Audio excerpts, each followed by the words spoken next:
në mënyrë absolute përveç rrogave, 90% të tyre janë vjedhë nga qeveria dhe klanet e veta. Nuk ka patur në Shqipëri, ju them unë ju, edhe ja u them me dhimbje, nuk ka patur drejtues më të pamëshirë.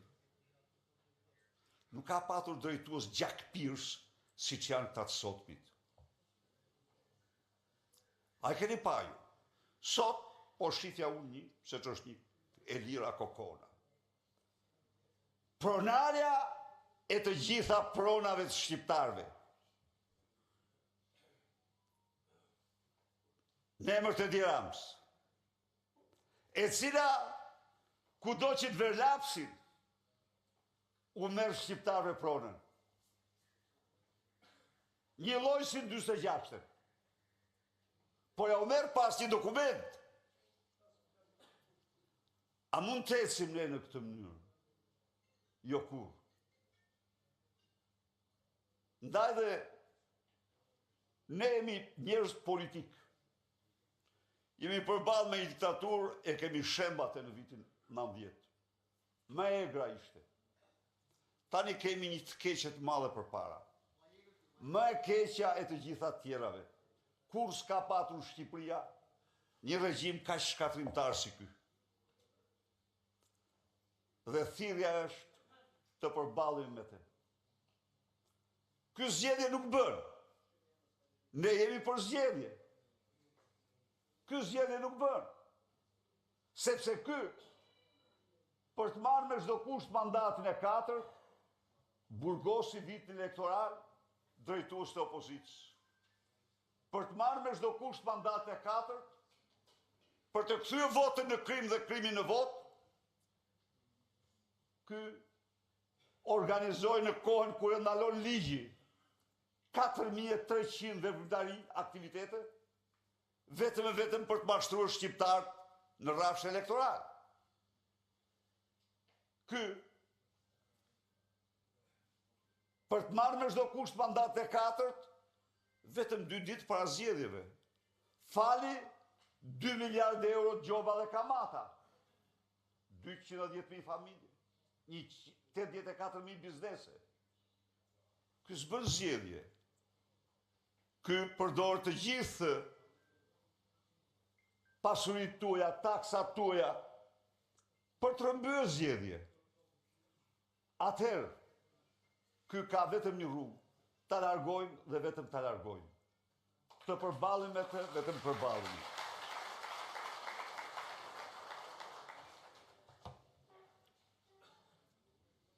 Ju jeni dëshmitar. Partia Demokratike kaloi në një kalvar të pamerituar dhe do mbetet në nderin tuaj gjithë jetën.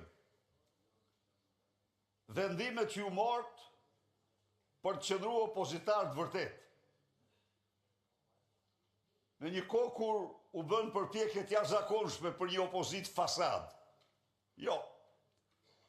Ju qëndruat si njerëz idealist. Ju qëndruat të vërtetës. Mbrojtët të vërtetën. Ndaj dhe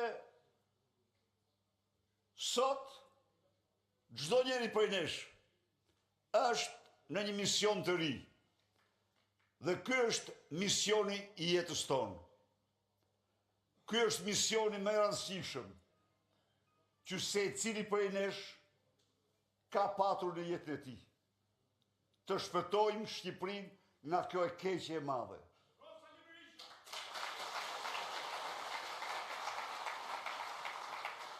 Kemi arritur. Kemi arritur. Në qoftë se 2 vite më parë besuan dhe menduan se jemi në grop, gabuar. Gabuar. Ne u ngritëm si Feniksi. Ja u them unë, ju u ngritëm si Feniksi. Dhe sot ne kemi mbështetjen më të madhe ndërkombëtare që kemi patur ndonjëherë nga çdo parti politike e qendrës djathtë në botë. 7 rezoluta. Jo vetëm kaq. Jo vetëm kaq. Edi Rama ka shpenzuar 100 milion euro lobingje kundra nesh. Mashtrime. Blerje opinionesh, blerje deklaratash, blerje raportesh. Por të gjitha po i përfundojnë në kosh të plehrave. Zhvillimet e fundit shënojnë fundin e tij politik. Sa kot qëndrojnë në karrige dhe ai nuk jep dorëheqjen, ai qëndron si kufon politike. Është në detyrimin tonë madhor ta largojmë 1 minutë më parë. Miq, 2 javë të fundit, kërkesa ultimative, largo Lubi Ballukun, hiqi imunitetin dhe të shkoj atje ku e ka vendin. Jo, së është vetë. A mund të imagjinoni ju një njeri që bën, që depersonalizohet në shkallë ekstreme, vetëm se si të mund të bindë njeri se Lubi Balluku është ndershme, është korrekte. Dhe çdo fjalë që thot, ata që e ndigjojnë e kuptojnë që ky është vetë Lubi Balluku. Se Lubia është thjesht një shërptor e tij që ka zbatuar urdhrat. Po,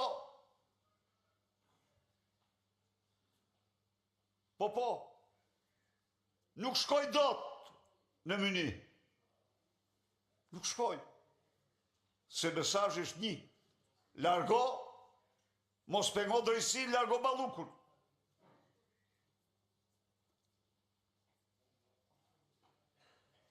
Kanë depozituar në Durrës mijëra tonelata helme më të rrezikshme për qytetarët e Durrësit. U bën analizat në Itali. Çfarë doli? Doli helme nga më të rrezikshme. Dhe prokurori veproi. Ndërhyri sikur të ishin grur apo tulla.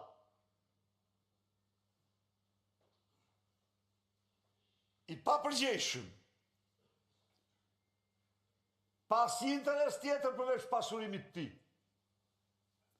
Ndaj dhe 20 shkurti është dita jonë. Është dita në cilën shqiptarët kanë triumfuar duke zvarritur figurën më të rryer të historisë tyre kombëtare, Enver Hoxhën. Edi Rama nuk kanë për asgjë.